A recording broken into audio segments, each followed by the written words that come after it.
Hi,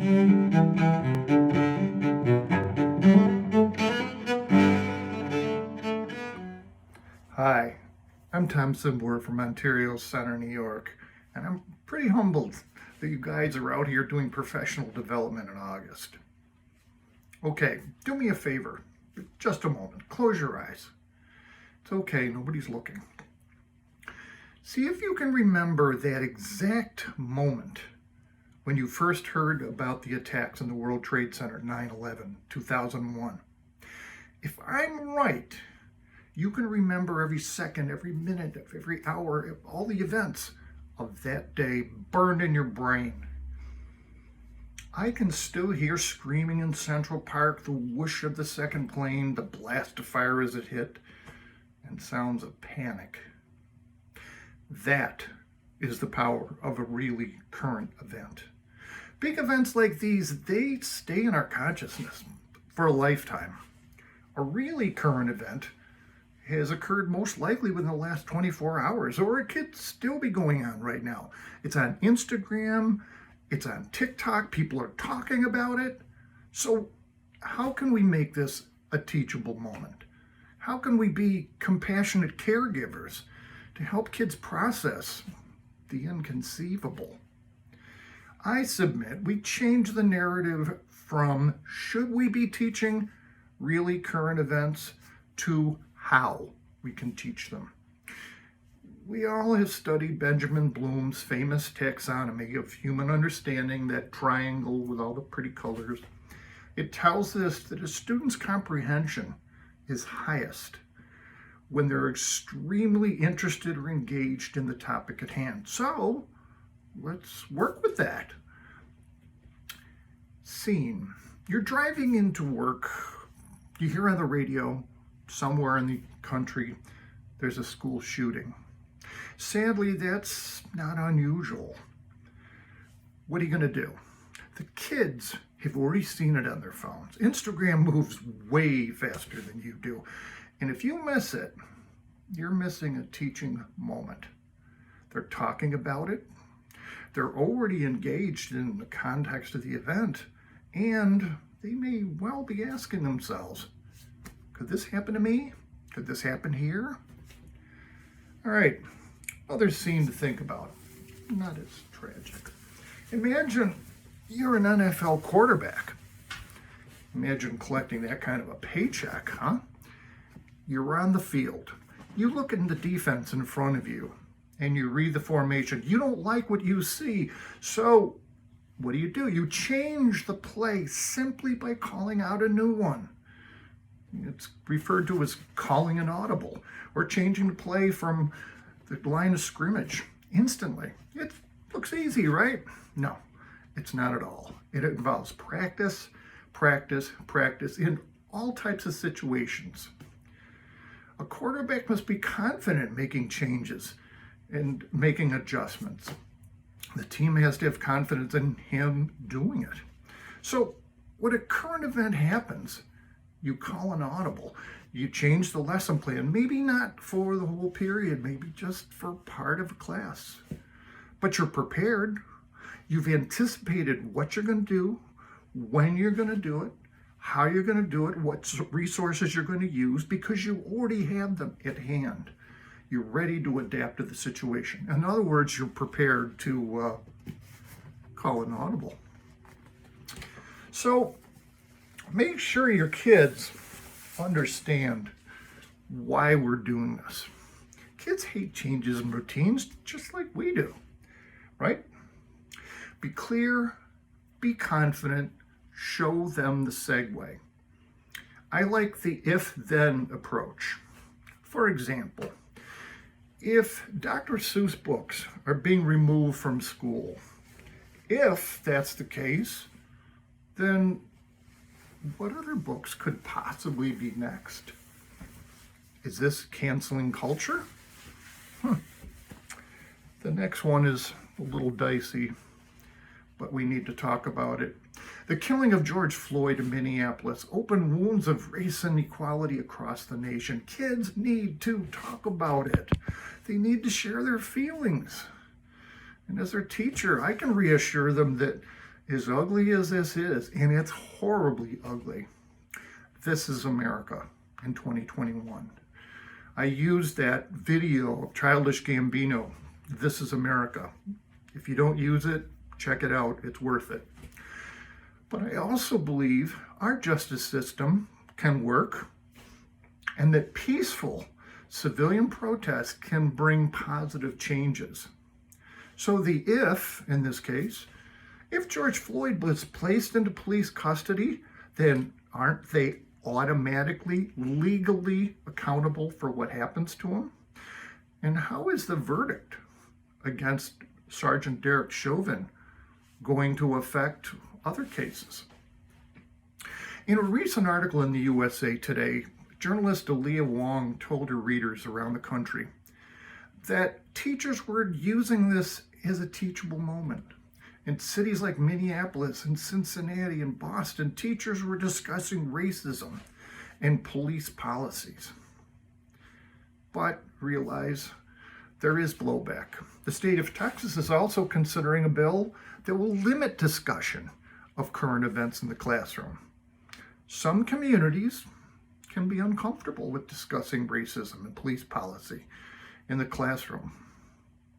They have called for some assignments to be recalled and for schools to apologize to the community. Don't be afraid of the boogeyman claim of the critical race theory, which they say demeans the proud history of America. I say, don't lie to your kids. This is serious stuff. This is the real world. But racism and police policy, they're very much in the national conversation.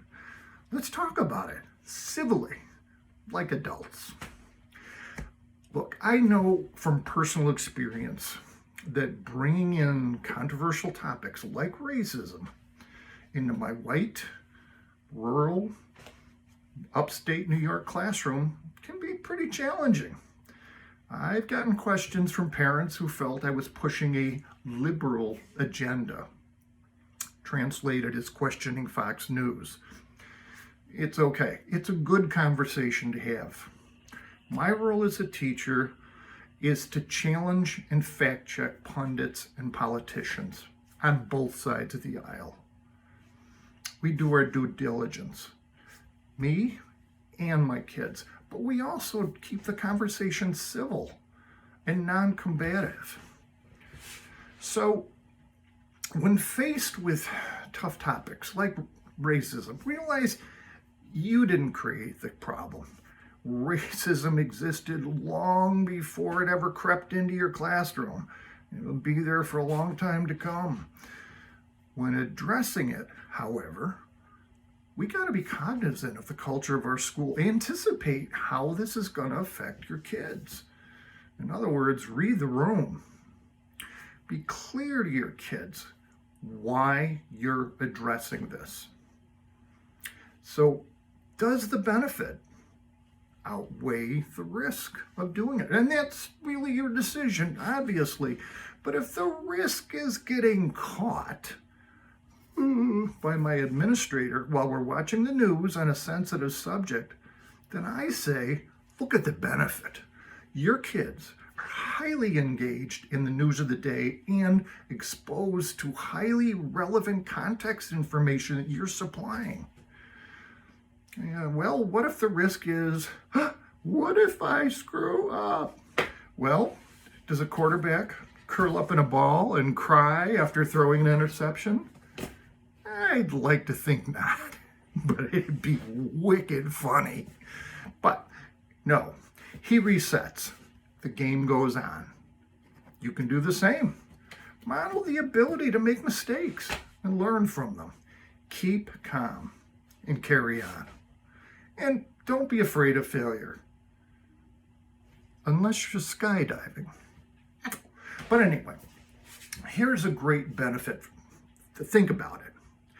What if our kids could look at really current events with enlightened eyes so that they would know right from the get-go that not all 1.8 billion Muslims are terrorists, that Asian Americans had nothing to do with the start of coronavirus, that while America may not be a racist country, we do have some serious problems with racism in 2021.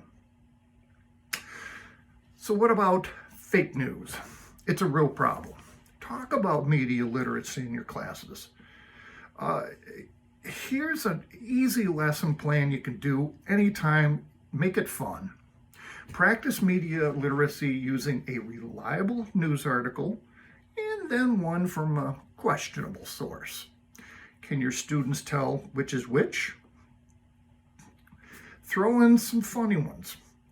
So pair up students and have them examine the articles, and then have one student hold up the real article, and then their partner should be able to tell the class how they knew the other one was fake. It's good reading analysis, and you can make it fun. Go to Snopes.com. If you haven't been there, you'll love it. TheOnion.com to find some great urban legends published in the media. Scholastic magazines can have great articles for you to use anytime without copyright issues for your real event. All right, I like to use humor once in a while. It cuts the tension. I use it to decompress and maybe restore harmony. It's not to trivialize. Did I say that right? Trivialize powerful moments. Kids still have a life. They got lunch, they got sports, they got stuff going on. They don't need the secondary trauma of dealing with tragedy. It's out of their control. So we've all got stuff to deal with. So before they leave my room, they need a good laugh. They need to cleanse. I know I do. All right. Back to Bloom's taxonomy. There's strong documented evidence that highly engaged students become creative thinkers and problem solvers. Using really current events helps students develop their worldview, but it's based on evidence. The process should be careful, it should be thoughtful and compassionate.